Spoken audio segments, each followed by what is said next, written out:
नमस्कार, मैं हूं विजयश्री और स्वागत है आपका सियासत नगरी में। बिहार में एक बार फिर राजनीतिक बयानबाजी अपने चरम पर है।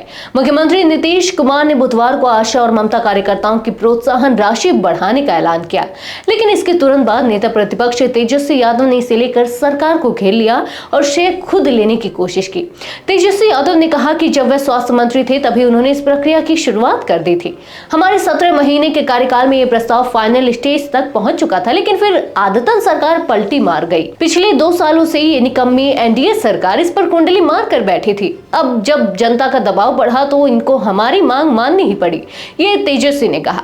तेजस्वी यादव ने आरोप लगाया कि सरकार ने चालाकी से इस मांग को आधा अधूरा लागू किया है। उनका कहना है कि केवल प्रोत्साहन राशि बढ़ाना काफी नहीं है, इन कार्यकर्ताओं को सम्मानजनक मानदेय मिलना चाहिए।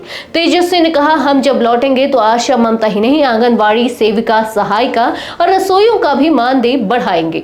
उन्होंने आगे कहा, हमारे 17 महीने के कार्यकाल में ही हमने विकास मित्र, शिक्षा मित्र, टोला सेवक, तालीमी मरकज और पंचायती राज प्रतिनिधियों का मानदेय बढ़ाया था।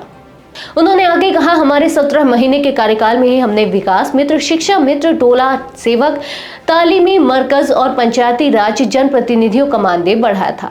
अब ये सरकार बस तेजस्वी की नकल कर रही है। तेजस्वी ने नीतीश सरकार पर तंज कसते हुए कहा, हमारे वादों और दावों को देखकर इनकी नींद उड़ गई है। अब इन्हें सत्ता जाते देख डर लग रहा है। अच्छा है कि डर गए, लेकिन 20 साल तक क्या मूंगफली छील रहे थे।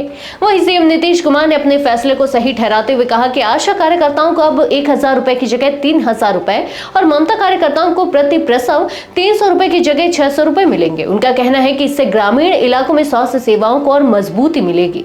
अब सवाल यह है कि क्या यह फैसला जनता की जरूरत को ध्यान में रखते हुए लिया गया या फिर विपक्ष के बढ़ते दबाव और आगामी चुनावों के मद्देनजर सत्ता पक्ष की रणनीति का हिस्सा है।